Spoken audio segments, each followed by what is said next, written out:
Di sini kita punya soal tentang nilai maksimum minimum dari sebuah fungsi. Dalam soal ini yang ditanyakan adalah nilai minimum. Kita diberikan sebuah fungsi fx seperti ini, kemudian diminta untuk menentukan nilai minimum relatifnya. Yang ini disebut juga dengan nilai minimum lokal. Untuk menjawab soal ini, untuk mengetahui nilai minimum dari fx ini, tentu kita harus tahu dulu nilai x yang menyebabkan fx ini minimum.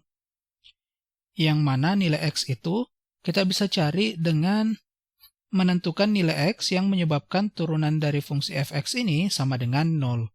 Jadi untuk cari nilai x yang menyebabkan fx ini minimum, kita harus cari nilai x yang menyebabkan turunannya sama dengan 0. Sehingga yang pertama yang harus kita lakukan adalah menurunkan fungsi fx ini dulu. Perhatikan bahwa turunan dari fungsi fx ini kita peroleh dengan cara mengalihkan pangkat dengan koefisiennya. 3 kali sepertiga ini tentu adalah 1, kemudian pangkatnya kita kurangkan dengan 1. X pangkat 3 dikurang 1 berarti X pangkat 2. Begitu pula untuk suku-suku yang lain, karena ini adalah operasi penjumlahan dan pengurangan saja, maka penurunannya kita bisa pisah-pisah. Jadi yang ini kita turunkan dulu, kemudian yang ini, dan yang ini. Perhatikan bahwa ini berarti 2 kali 1 berarti 2, kemudian pangkatnya kita turunkan lagi, kita kurangkan 1 maksud saya, berarti X pangkat 2 kurang 1, X pangkat 1.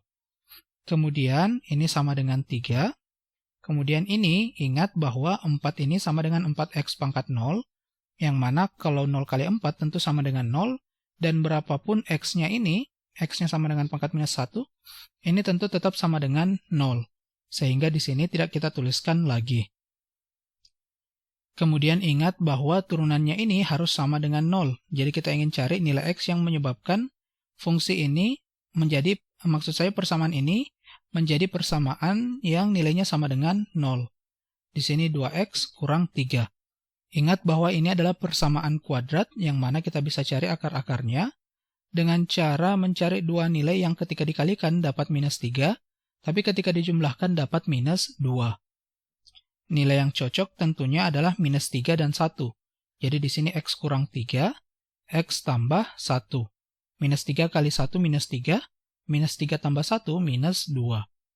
Jadi kita tahu bahwa entah X kurang 3-nya yang sama dengan 0, atau X tambah 1-nya yang sama dengan 0, karena perkaliannya menghasilkan 0. Karenanya kita tuliskan X kurang 3 sama dengan 0, atau X tambah 1 sama dengan 0. Berarti X sama dengan 3, atau X sama dengan minus 1. Dari sini kita peroleh dua nilai yang memungkinkan turunannya sama dengan 0, tapi kita belum tahu nilai X mana yang menyebabkan nilai fungsi ini menjadi minimum. Karenanya, kita tinggal substitusikan saja ke dalam fungsi. Jadi ketika X-nya sama dengan minus 1, kita peroleh di sini sepertiga kali minus 1 pangkat 3 dikurang minus 1 kuadrat dikurang 3 kali minus 1 ditambah 4.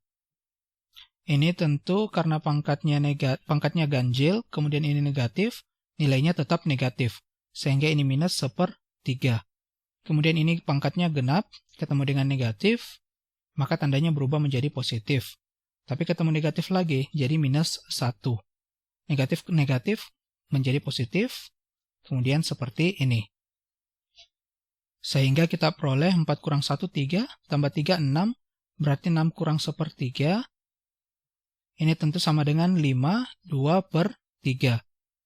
Sedangkan ketika X-nya sama dengan 3, kita peroleh 1/3 kali 3 pangkat 3, dikurang 3 kuadrat, dikurang 3 kali 3, ditambah 4.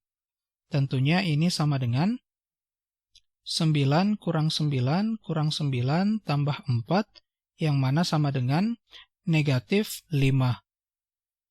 Dari kedua nilai X ini, kita tahu bahwa nilai fungsinya yang paling rendah adalah yang ini. Karenanya, kita tahu bahwa nilai minimum dari fungsi ini diperoleh ketika X sama dengan 3, yang mana nilai fungsinya adalah minus 5. Jadi nilai minimum relatifnya adalah minus 5. Sekian video pembahasan kali ini. Sampai jumpa di video pembahasan selanjutnya.